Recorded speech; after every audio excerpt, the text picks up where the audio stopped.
Hey, what's happening, y'all? It's me coming back at you again with another vid.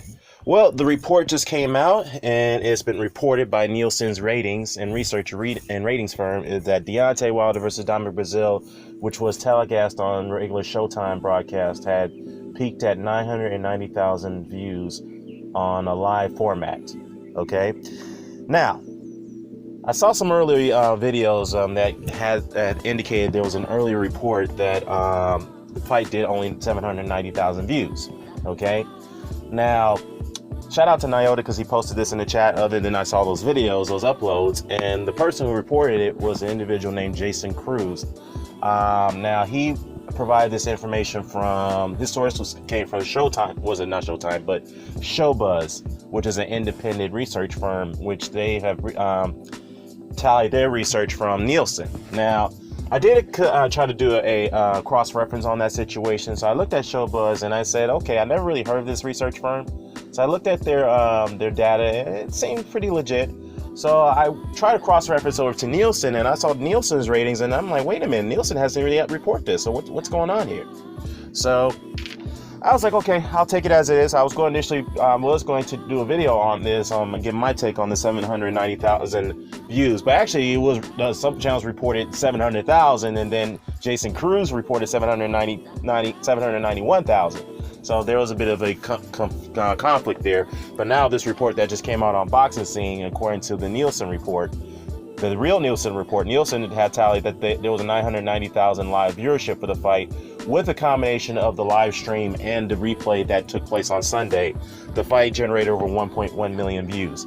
If you also take into account that after the fight, there was extreme viral viewership after the fight where Deontay Wilder viciously knocked out Dominic Breazeale, that went over 10 million. And you could incorporate platforms like YouTube and other ways of social media streams on, Twitter and Facebook and who else? And Instagram. Well, I'm not saying they're not streaming platforms, but social media platforms. But yeah, so you could say the viewership actually should be satisfactory results for Showtime. Now, as far as the live gate revenue or the attendance, it was reported that the fight had attracted 13,100, a little bit over 13,000, which is well short. Which was pretty short, not well short, but pretty short of the 14 to 15,000 as I predicted. So the live gate results, if you also tally the revenue, it's rather mixed. Then again, it's not so good. Again, it's not so bad as people portray it out to be.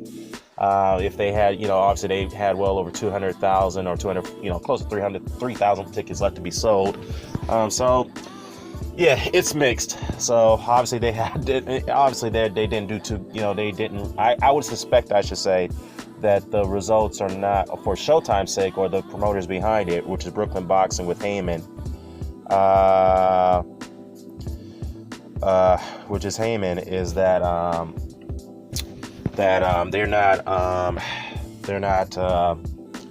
they're not quite they're satisfied with the results for the live gate. But as far as the viewership, they should be satisfied with these numbers.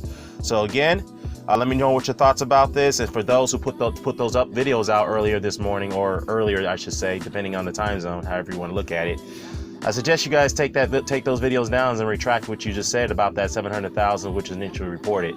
So, all right, let me know what your thoughts about this. I'm out. Peace.